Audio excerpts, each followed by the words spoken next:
Al-Quran Surah Al-An'am ayat 70 tentang menjauhkan diri dari orang-orang yang terbuai dunia. Terjemah ayatnya, tinggalkanlah orang-orang yang menjadikan agamanya sebagai permainan dan senang gurau, dan mereka telah tertipu oleh kehidupan dunia. Peringatkanlah mereka dengan Al-Quran agar setiap orang tidak terjerumus ke dalam neraka karena perbuatannya sendiri.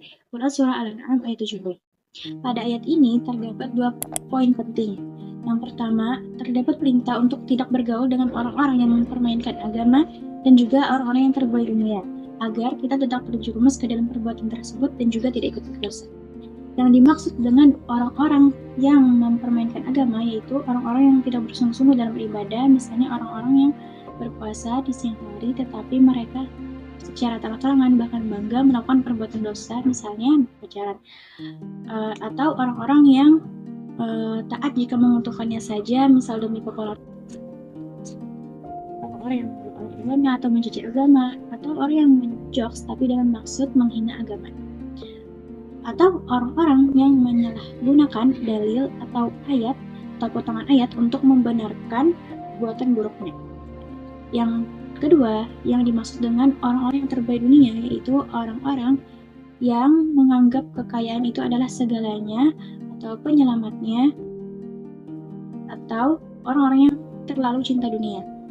Mereka menganggap bahwa dunia ini adalah perjalanan terakhirnya, sehingga mereka mencari harta dunia, materi dunia sepuas-puasnya sampai lupa akhirat. Yang kedua, terdapat perintah untuk memberi peringatan kepada sesama muslim yang suci agar mereka juga tidak terjerumus. Hal ini merupakan bentuk rasa peduli dan juga bentuk tanggung jawab kita sebagai sesama melalui dakwah sebagai seorang muslim yang berilmu. Masuk ke pembahasan yang keempat, yaitu hadis riwayat Imam Bukhari tentang menjaga amanah. Potongan hadis ini berbunyi bahwasanya setiap kalian adalah pemimpin dan setiap pemimpin akan diminta pertanggungjawaban atas yang dipimpinnya. Hadis ini berisi tentang bahwasanya semua manusia itu punya tanggung jawab selama ia masih berakal. Semua manusia yang berakal itu punya tanggung jawabnya masing-masing, yaitu siapapun yang ia pimpin, ia berpunya tanggung jawab kepada siapapun yang ia pimpin atau apapun yang ia jaga. Misal, seorang pemuka atau pemimpin agama ini punya tanggung jawab kepada masyarakat atau kaumnya. Seorang suami punya tanggung jawab untuk menafkahi keluarganya, seorang istri punya tanggung jawab untuk mendidik anak-anaknya, seorang karyawan punya tanggung jawab untuk menjaga harta majikannya, seorang anak tanggung jawab untuk menjaga harta orang tuanya, dan sebagai seorang yang punya tanggung jawab untuk menjaga dirinya, misalnya tubuhnya, akalnya, dari kerusakan ini, karena semuanya akan dimintai pertanggungjawaban di akhirat. Jawab itu bersifat kontradiktif, artinya semua manusia punya tanggung jawab tergantung amanah apa yang ia pikul. Misal, tugas memimpin itu beragam, baik ia seorang imam sholat ataupun ketua rombongan, misalnya rombongan haji. Seseorang yang bertanggung jawab itu, ia akan selamat dan juga mendapatkan pahala.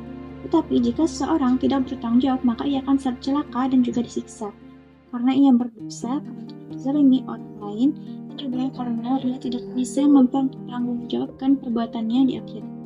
Contoh sederhananya, misal seorang murid, ia punya tanggung jawab untuk menaati peraturan sekolah. Nah, jika ia taat, maka dia akan selamat dan juga mendapatkan apresiasi. Namun jika ia melanggar, maka ia akan mendapat sanksi. Pembahasan kelima yaitu hadis riwayat Imam Abu Daud yang merupakan pembahasan terakhir, yaitu yang berisi tentang perintah sebagai orang tua untuk menyuruh anaknya sholat. Hadis ini berisi tentang tanggung jawab orang tua kepada anaknya, yaitu sebagai orang tua, mereka punya tanggung jawab untuk mendidik dan mengajarkan anaknya berbagai hal yang penting atau apapun. Di antaranya mengajarkan dan menyuruh anak untuk sholat. Kenapa ini penting? Karena agama adalah tiang atau fondasi agama seorang muslim. Dan kenapa seorang orang tua harus mendidik anaknya? Karena anak merupakan titipan dan juga merupakan keinginan orang tua atau karena orang tua yang berkeinginan punya anak, maka ia harus dijaga dengan sebaik-baiknya. Lalu bagaimana caranya menyuruh anak atau mengajarkan anak sholat berdasarkan hadis? Yang pertama, berdasarkan usianya. Yang pertama, jika anak itu berusia 7 tahun, maka ia cukup disuruh saja. Jika anak tersebut berusia 10 tahun, jika ia tidak mau sholat, maka ia dipukul. Yang dimaksud dengan dipukul yaitu bisa diberi makna memberi didikan atau memberi peringatan, atau memukul tetapi dengan cara tidak melukai dan juga tidak boleh di tempat vital.